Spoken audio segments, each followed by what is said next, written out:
Nag-resign ako agad. Hindi naman tumitigil yung expenses natin. Tumigil tayo magtrabaho, hindi titigil yung expenses natin, di ba?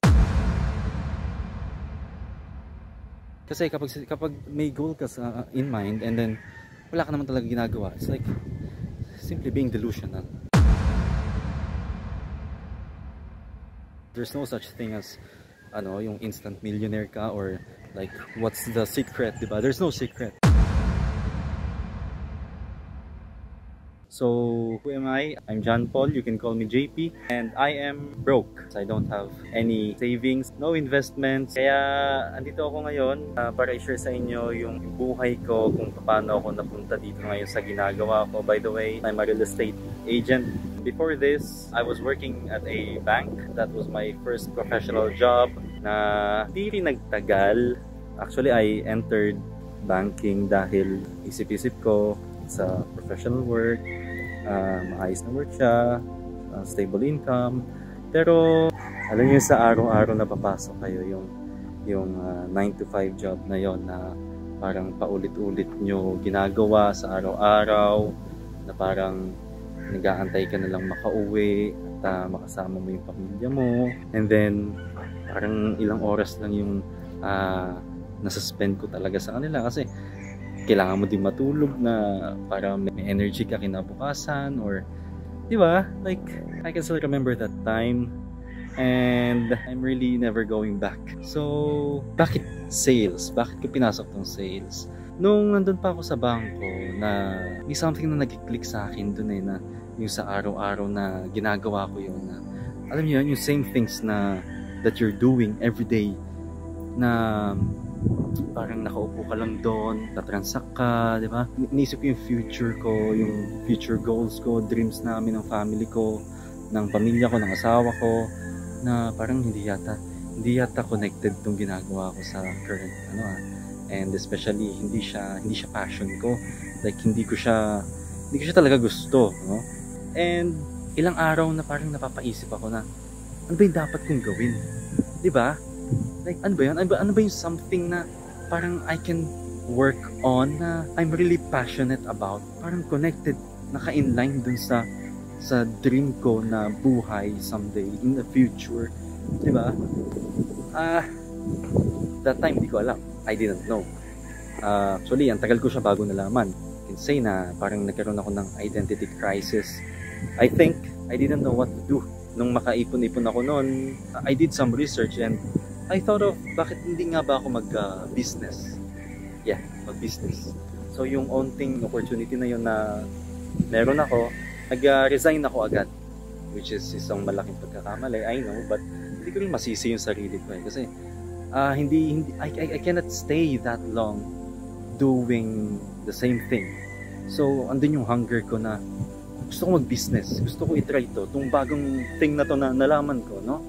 And then doon pumasok yung pag-research ko about that certain business na ginawa ko, which is lechon manukan siya. Yung mga like katulad ng mga Senior Pedro, gano'n. But I was so sure at that time. Pero yun nga, yung pagkakamali ko, minadali ko siya, hindi maayos na planning and impulsiveness. I was very sure that time sa ginagawa ko, pero hindi ko in-expect yung kala ko wala nang magiging pagkakamali. And turns out, yun nga yung nangyari, may naging pagkakamali, and then tinigil ko din.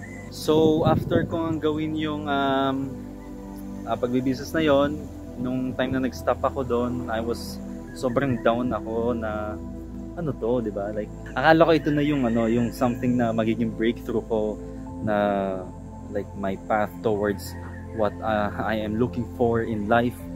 And then all of a sudden I failed. I was so disappointed at that time, and I didn't know what to do. Down ako na parang sumuko na ako sa dream ko, no? Ginawa ko somehow for me to still earn something. Syempre kailangan na. Hindi naman tumitigil yung expenses natin. Tumigil tayo magtrabaho, hindi titigil yung expenses natin, di ba? Araw-araw tayong may syempre lalo na kung may pamilya ka. And ang ginawa ko noon, I did some farming. Yung time na yon, bakit farming muna? Kasi like I wanted to rest mentally with all the pressure na meron ako nung nag-business ako, and all the disappointments, no? So after that, nag-click pa din sa akin na I really need to do something about my dream, no? Sa goal ko towards financial success. And ang dami ko nang inisip na ano bang dapat kong gawin. Isa tong real estate na sinubukan kong i-try kahit na I don't have any sales experience, no? Hindi ako marunong magbenta. And I actually don't know how they do it. And given na mali din yung may misconception ako about sales before. Kala ko it's only for certain people na hindi to para sa akin. Kaya that time like parang possible ba to? And ngayon actually kakastart ko pa lang naman din talaga. Nandito na ako ngayon. I'm a real estate agent where we're selling a certain project dito sa Cavite. Nakaka 1 month pa lang ako guys na ginagawa to. And so far sa totoo lang wala pa akong benta. Hindi pa ako nakakabenta. Alam niyo naman kapag in-house pala tayo sa mga real estate agents dyan, nakakat yung allowance natin kapag I mean depende lang siguro sa developers, no? Pero dito sa amin syempre hindi naman pwedeng tuloy-tuloy, wala kang benta, wala kang pinapakitang ano, diba? Malapit na din makat yung allowance ko. And somehow yun pa lang yung nagsusustain din kahit papano sa expenses ng family ko namin. Nasa survival mode kami, nagtitipid talaga kami guys, sobra, para lang ma-continue itong something na itong breakthrough na to para sa future namin ng pamilya ko, no? Somehow yung mga pinag-aaralan ko, yung mga research ko na natututunan ko, it makes sense naman no? Yung sinasabi ng mga coaches, diba? Like Chinkitan, Sir Chinky. You see guys, katulad na sinasabi nila, it's just a matter of time. Success, it's just a matter of time. As long as you have your goal in mind and you are working on that goal. Kasi kapag may goal ka in mind and then wala ka naman talaga ginagawa, it's like simply being delusional. So work on it, diba? So that's what I'm doing right now. I have a goal in mind and I want to work on it. Kung ano yung mga principles na nakuha ko, napulot ko sa kanila, at let us enjoy our journey. It's not pursuit of happiness, diba? It's the happiness of pursuit nga, sabi nila. And so, kahit hindi pa ako nakakabenta guys, I don't wanna lose hope. I want you to know na sana kayo din, sama-sama tayo. If you are broke, if you still don't know what to do in life, and you're tired of working from 9 to 5 na parang in exchange for money, pagpapalit mo yung time mo, diba? Yung isang bagay na na-realize ko din na ayoko sayangin yung buong buhay ko na doing something na, alam mo yun, parang it's like restricting me sa gusto kong makamit sa buhay para sa akin at sa pamilya ko. I want to have freedom sa gusto kong pag-investan pa more. Siyempre, more time with the family while doing what I love. One of our biggest investment katulad ng health. Yung walang nasa-sacrifice, di ba? Na vital in exchange for money. Yung gusto kong i-produce dito or ipakita sa inyo na katulad ko, guys, I am documenting this hanggang sa andun na tayo sa point na we are financially successful. Kasi totoo naman itong mga principles na ito may principles talaga pagdating dyan sa achieving success, diba? May proper principles guys. There's no such thing as yung instant millionaire ka or like what's the secret, diba? There's no secret. It's not a secret. It's a principle.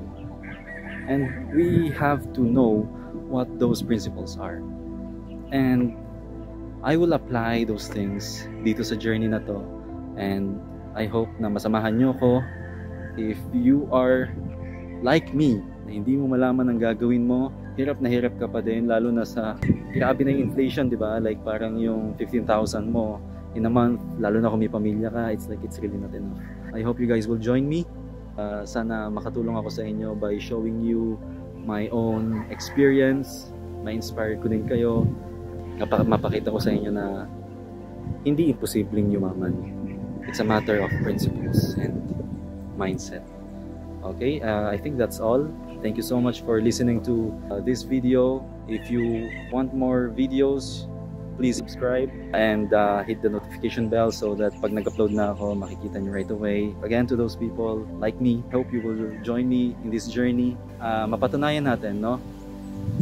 Maybe 2-3 years from now, that's a very short time frame, pero 2-3 years from now, looking back to this video, masasabi ko na yung balang araw sa time na yun, masasabi ko na it is possible. Okay? So, thank you so much and see you on the next video.